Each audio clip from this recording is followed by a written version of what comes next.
பக்கம் நம்ம நாப்பா வந்தவன் எல்லாத்தையுமே அழிச்சிடறான். இப்ப அழிச்சிட்டு அடுத்தது என்ன பண்ணலாம்னு சொல்லி தூரத்துல போயிட்டு இருக்க அங்க நிறைய கடலை பாக்குறாங்க. அந்த கடலை பார்த்தா கடல்ல நிறைய போர் கப்பல்கள் இருக்கு. இந்த கப்பல்களை பார்த்துட்டு பரவாயில்ல, இந்த கிரகத்துல சில வீரர்களும் இருக்காங்க போல, பாப்போம் இவங்களோட வீரம் எப்படி இருக்குன்னு நினைச்சுக்கிட்டு அந்த கப்பல் அழிக்கிறதுக்காக போயிட்டு இருக்க உடனே இதை பார்த்த கப்பல் படை என்ன பண்றாங்க, நம்ம நாப்பாவை போட்டு சரமாரியா சுடுறாங்க. அவங்க ஒரு பக்கம் சுட, இன்னொரு பக்கம் பல பிளைட் ஜெட் இருக்கும் பாத்தீங்களா, ஃபைட்டர் ஜெட், அந்த ஜெட்டுமே இவனை சரமாரியா சுட எல்லா அடிகளுமே அழகா டாட்ச் பண்ணிக்கிட்டு இவன் இங்கே இருந்து போய் அந்த பிளைட்ஸ் எல்லாம் என்ன பண்றாங்க, கையில வச்சுக்கிட்டு விளையாட்டு பொம்மையை பிரிக்கிற மாதிரி அசால்ட்டா பிரிக்கிறான். எல்லா பிளைட்டையுமே கையாலே அடிச்சு ஒட்டச்சு தரமாரியா வெடிக்க வைக்கிறான். அது மட்டும் கிடையாம அவன் கண்ணுல பல லேசர்களை விட்டு பல கப்பல்களை அடிச்சு செதற வைக்க, கண்ணு மட்டும் இல்லாம அடுத்தது கையில சில பவர்களை குவிக்கிறாங்க.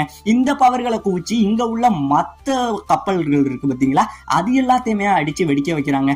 கடைசியா அவனோட மொத்த பவரையும் சேர்த்து ஒரு அடி அடிப்பான் பாருங்க, அப்படியே கடலை கும் இருட்டா போய் ஒரு சத்தம் அப்படியே டப்புன்னு ஒரு அடி தாங்க அடிக்கும். மொத்தமும் வெடிச்சு இந்த இடத்துல கரைஞ்சு